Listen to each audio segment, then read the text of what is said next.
इसी बीच एक और बड़ी खबर आ रही है। जो बड़ा खुलासा एक और हुआ है वो ये कि राजा रघुवंशी मर्डर केस में हवाला कनेक्शन भी सामने आया है। सूत्र बता रहे हैं आरोपी राज के फोन से हवाला ट्रांजैक्शन का खुलासा हुआ है।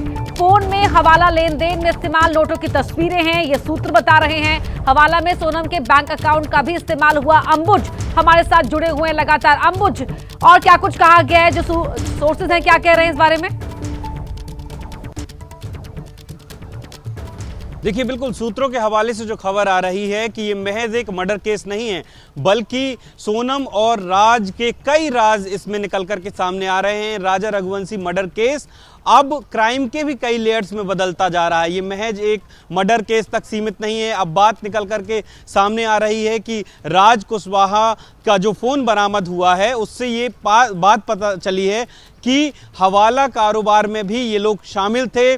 सोनम के बैंक अकाउंट का इस्तेमाल हवाला कारोबार के लिए किया गया और राज कुशवाहा का जो फ़ोन था उसमें हवाला कारोबार, हवाला के लेन देन के लिए जिन नोट्स का इस्तेमाल किया गया उन नोट्स की तस्वीरें भी सामने आई हैं। तो निश्चित तौर पर इसमें राज और सोनम के कई काले कारनामे अब एक के बाद एक सामने आ रहे हैं। पीथमपुर का एक हवाला कारोबारी था जिससे राज ने जो है पैसे भी लिए थे और वो कातिलों को दिए थे। तो एक के बाद एक कई काले कारनामे इस पूरे मामले में यहाँ पर एक क्लैरिटी चाहेंगे आपसे। इस वारदात को अंजाम देने के लिए हवाला कनेक्शन का इस्तेमाल किया गया था या जो कारोबार था पहले से ही उसमें हवाला लेन देन इनके लिए आम बात थी? क्या कह रहे हैं सोर्सेस? देखिए, सोर्सेस के हवाले से जो खबर है वो ये है कि जो राज कुशवाहा है उसके फ़ोन से लाखों रुपए, करोड़ों रुपए के हवाला ट्रांजैक्शन का एक क्लू मिला है। और ये भी बात पता चली है कि सोनम के बैंक अकाउंट का हवाला के लिए इस्तेमाल किया जाता था। यानी कि सिर्फ ये इस केस के लिए या इन दिनों ऐसा हुआ है, ऐसा नहीं है। ये लोग पहले से हवाला के काम में भी इन्वॉल्व थे। वो उसका स्केल कितना बड़ा था हालांकि वो अभी जांच का विषय है, लेकिन हवाला के लेन देन में ये लोग पहले से इन्वॉल्व थे और इसी हवाला के पैसे का कुछ इस्तेमाल इस मर्डर केस के लिए भी किया गया, जब एक हवाला कारोबारी से राज कुशवाहा ने 50,000 रुपए लिए थे और इन कातिलों को दिए थे। तो निश्चित तौर पर अब वो लगातार खुलते जा रहे हैं। और साथ ही इसी बीच एक बड़ी खबर का रुख कर लेंगे कि सोनम के अलावा एमपी से गिरफ्तार चारों आरोपियों को यानी कि राज, विशाल, आकाश और आनंद आज शिलांग लेकर जाए जाएंगे। थोड़ी देर में मेघालय पुलिस उन्हें लेकर गुवाहाटी पहुंच चुकी है और वहां से उन्हें शिलांग भी लेकर जाया जाएगा। और लगातार ये जो खबरें हैं ये देखिए हम आपको दिखा रहे हैं। साथ ही बड़ी खबर इस वक्त हम आपको बता दें कि सोनम के साथ साथ राज हत्याकांड में जो जुड़ा चार और आरोपी है यानी कि राज, विशाल, आकाश और आनंद आज शिलांग ले जाए जाएंगे। थोड़ी देर में मेघालय पुलिस उन्हें लेकर गुवाहाटी पहुंचेगी। हमारे साथ इसी खबर पर शिलांग में मौजूद निधि हमारे साथ जुड़ गई हैं। निधि, आज इन चारों आरोपियों को भी वहां लेकर जाया जाएगा शिलांग में। कहा जा रहा है कि जो क्राइम सीन है वहां रिक्रिएट किया जा सकता है, उसके बाद SIT पूछताछ करेगी, लेकिन इन सब के पहले कोर्ट में पेश किया जाएगा इन चारों को। साथ ही सोनम को भी वहां पर भी इनकी पेशी होगी।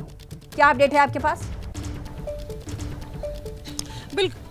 बिल्कुल देखिए 10 बजे कोर्ट के खुलने का इंतजार है, जिसके बाद सोनम की पेशी होगी। और हमने बताया कि आज का दिन सबसे अहम है क्योंकि इस पूरी घटना को अंजाम यही दिया गया था शिलांग में और मास्टरमाइंड राजा रघुवंशी की पत्नी सोनम रघुवंशी ही बताई जा रही है। और ऐसे में क्या कुछ SIT उनसे पूछताछ करती है ये देखना होगा। सीन रिक्रिएशन की बात जो सामने आ रही है, ऐसे में स्पॉट पर जहाँ ये लोग गए थे वहाँ स्पॉट पर पुलिस उनको लेकर जा सकती है और उसके बाद उनसे पूछताछ वहाँ पर कर सकती है। तो चूंकि ये प्रक्रिया का हिस्सा है, लिहाजा बीती रात मेडिकल टेस्ट के बाद सोनम को यहाँ रखा गया और ऐसे में चारों आरोपियों को दिल्ली से यहाँ लाया जा रहा है।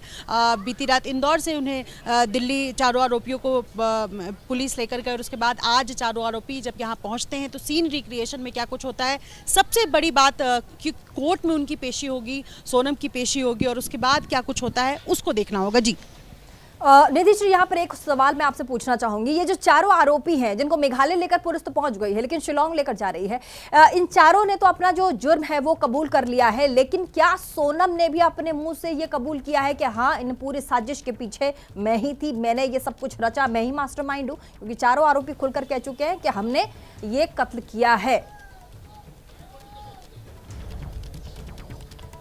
देखिए, सोनम ने से अभी तक जो पुलिस ने बातचीत की है, सोनम ने कुछ भी स्पष्ट तौर पर नहीं कहा है। हालांकि पुलिस ने जो थियरी दी थी उससे क्या सोनम के बयान जब पुलिस रिकॉर्ड करती है क्या वो मैच करता है, क्योंकि सोनम इस दौरान पूरी जर्नी के दौरान भी चुपचाप थी, बल्कि वो मीडिया को देखते ही या लोगों को देखते ही वो अपना मुंह ढक लेती है और ऐसे में पुलिस उनसे क्या कुछ बुलवा पाती है ये देखना होगा। लेकिन सोनम ने अब तक स्पष्ट तौर पर जी ठीक है निधि, लौटेंगे आपके पास। इस बीच एक और बड़ा खुलासा, एक और बड़ी जानकारी जो निकलकर सामने आ रही है वो दर्शकों को दे दे। सोनम राजा की शादी के दिन ही हत्या की प्लानिंग शुरू कर दी गई थी। सूत्र बता रहे हैं कि सोनम की जिस दिन शादी थी राजा रघुवंशी के साथ, उस दिन राज कुशवाहा फूट फूट कर रोया था। राज के दोस्तों ने राजा की हत्या करने की प्लानिंग की और शादी के दिन ही राज कुशवाहा ने सोनम से कहा था कि राजा को शिलोंग ले जाओ, उसे वहीं खत्म कर देंगे। इस वक्त की बड़ी खबर, यानी कि जिस दिन सोनम और राजा रघुवंशी की शादी होनी थी उसी दिन राज कुशवाहा बहुत दुखी था, फूट फूट कर रो रहा था और उसी दिन हत्या की प्लानिंग कर ली थी।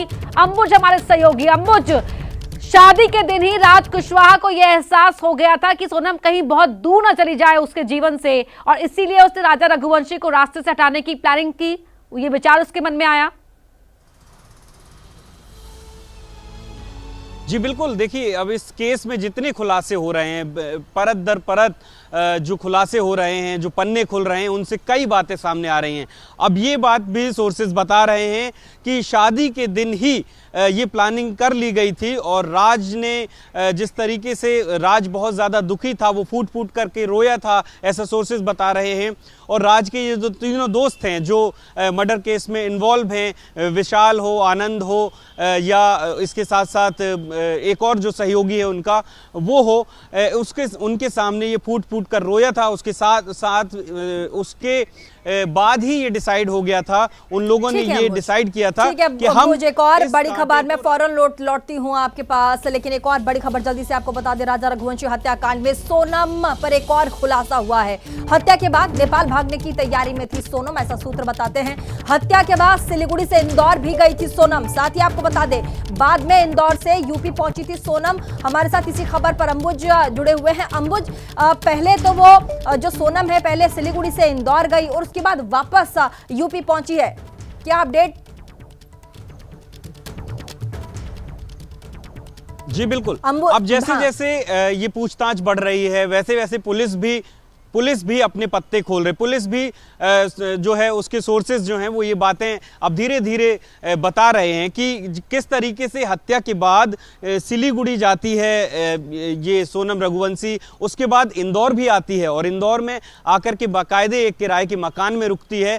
उसके बाद एक प्लानिंग के तहत ही ये जाकर के गाजीपुर में मिलती है उत्तर प्रदेश के, और वहां से ही ये प्लान था। ये हम कल से ही आपको बता रहे हैं कि ये प्लान था कि इस मर्डर केस को किस तरीके से इसका इस पूरी कहानी का कैसे, क्योंकि ये जो सवाल है वो लगातार आ रहा है कि इंदौर गई थी सोनम रघुवंशी, लेकिन इसी बीच क्या किसी से मुलाकात हुई इंदौर में? क्योंकि पूरा परिवार, ससुराल और तमाम लोग इंदौर में ही सोनम के रहते हैं, राजा रघुवंशी के रहते हैं। क्या किसी से बातचीत हो पाई थी इंदौर में? क्या किसी से संपर्क करने की कोशिश की थी वहां पर सोनम ने?